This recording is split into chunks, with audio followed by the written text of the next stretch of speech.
TDP నేతల Delhi ధర్నాపై BJP రాష్ట్ర అధ్యక్షుడు కిషన్ రెడ్డి సెటర్లేసిండ్రు. తెలంగాణకు అడ్డుపట్టి చంద్రబాబును వదిలి ఢిల్లీలో ధర్నా చేయడం నవ్వు తెప్పిస్తుందని అన్నారు.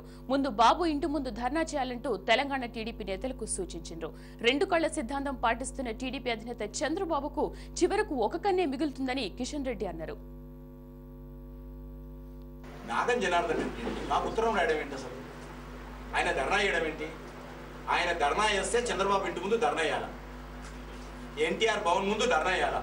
వాళ్ళ పార్టీ ఒక స్పష్టమైనటువంటి నిర్ణయం తీసుకున్నందుకు, ఆ పార్టీ నాయకులు డిసెంబర్ 9 తెలంగాణ వస్తే అడ్డుకున్నందుకు వాళ్ళ ముందు ధర్నా చేయాలి. ఢిల్లీలో ధర్నా ఎందుకు?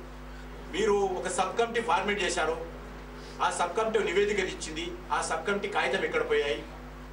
మీరు ఎన్నికల్లో మేనిఫెస్టోలో తెలంగాణ ఇస్తామని ప్రకటించారు, అది ఎక్కడ పోయింది? ఆ మేనిఫెస్టో మీరు మహానాడులో ఒక తీర్మానం చేశారు, ఆ తీర్మానం ప్రతులు అడ్రస్ లేకుండా పోయాయి మీ పార్టీలో. మీరు టీఆర్ఎస్తో తెలంగాణ రాష్ట్ర ఏర్పాటే ప్రత్యేక లక్ష్యంతో పుట్టినటువంటి టీఆర్ఎస్ తోటి 2009లో ఎన్నికలు పొత్తు పెట్టుకున్నారు, అది మర్చిపోయారు మీ అధ్యక్షుడు. చంద్రబాబు నాయుడు మాత్రమే 2 కళ్ళు ఉన్నాయట, మిగిలిన అందరికీ 4 కళ్ళు ఉన్నాయట. ఆయన ఏదో తెలంగాణ పట్ల మెల్లకన్ను, మిగతా ప్రాంతం పట్ల మంచి కన్ను.